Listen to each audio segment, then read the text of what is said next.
हमारी बड़ी दुर्दशा है। शरीर रोगग्रस्त, मन अपवित्र और चंचल, बुद्धि व्यभिचार में प्रवृत्त, जीवन दुखों का घर बना हुआ है। रोते चिल्लाते रहो, इस संसार में कोई तुम्हारा साथ देने वाला नहीं।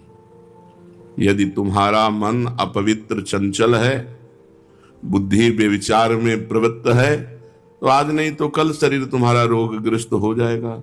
शरीरम व्याधि मंदिरम, शरीर रोग का घर है। फिर रोते चिल्लाते रहो, तुम्हारा कोई साथ देने वाला नहीं। और माया रोने चिल्लाने का समय भी नहीं देती, नष्ट कर देती है।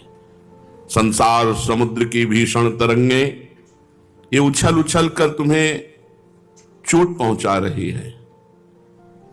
तुम यदि विचार भी करना चाहो तो इतने में एक तरंग आई और सब गंदा कर गई। इससे पता चला कि अनंत जन्मों से जो हमें करना चाहिए वो हम नहीं कर पाए, दीर्घ काल से जो नहीं करना चाहिए वही कर रहे हैं। इसलिए दुख सागर में ही तुम्हें डुबकियां लगानी पड़ेंगी। कहीं भी कोई भी तुम्हें बचाने का विचार भी नहीं कर सकता, कोई दिखता ही नहीं कि बचा सके। और माया का और छोर नहीं, दुख ही दुख है। मान लो आप सोचते हो मर जाएंगे तो सुख हो जाएगा, नहीं फिर किसी योनि में डाल दिए जाओगे, फिर किसी योनि में डाल दिए जाओगे। ये तो बार बार चक्र लगा हुआ है।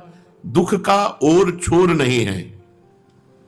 तुम्हारी इस दुर्दशा का अंत एक ही उपाय से हो सकता है। वो उपाय है भगवान का आश्रय लेकर नाम जप करना, भगवान की शरण होकर भगवान का स्मरण जप करना। एक ही उपाय है। शरीर रोगग्रस्त हो जाएगा, मन अपवित्र चंचल है, बुद्धि व्यभिचार प्रवृत्त है। संसार में कहीं भी हम अगर विचार करना चाहें कि भगवान की तरफ चले तो ऐसी माया की एक तरंग आती है, वो गिरा के फिर वही खड़ा कर देती है। कौन बचा है? कोई नहीं, क्योंकि सब इसी माया में फंसे हुए हैं। अगर कोई बचा सकता है तो सिर्फ मामे वे प्रपद्यन्ते माया में तम तरन्ति थे। भगवान कहते मेरी शरण में हो जाओ और मेरा स्मरण करो, निरंतर नाम जप करो। ये मान लो, आप गांठ बांध लो, नाम जप ही परम लाभ है, नाम जप ही शरणागति है, नाम जप ही मोक्ष है, नाम जप ही भगवान का प्रेम है। सब कुछ नाम जप है। नाम जप पकड़ लो, रोज चर्चा होती है।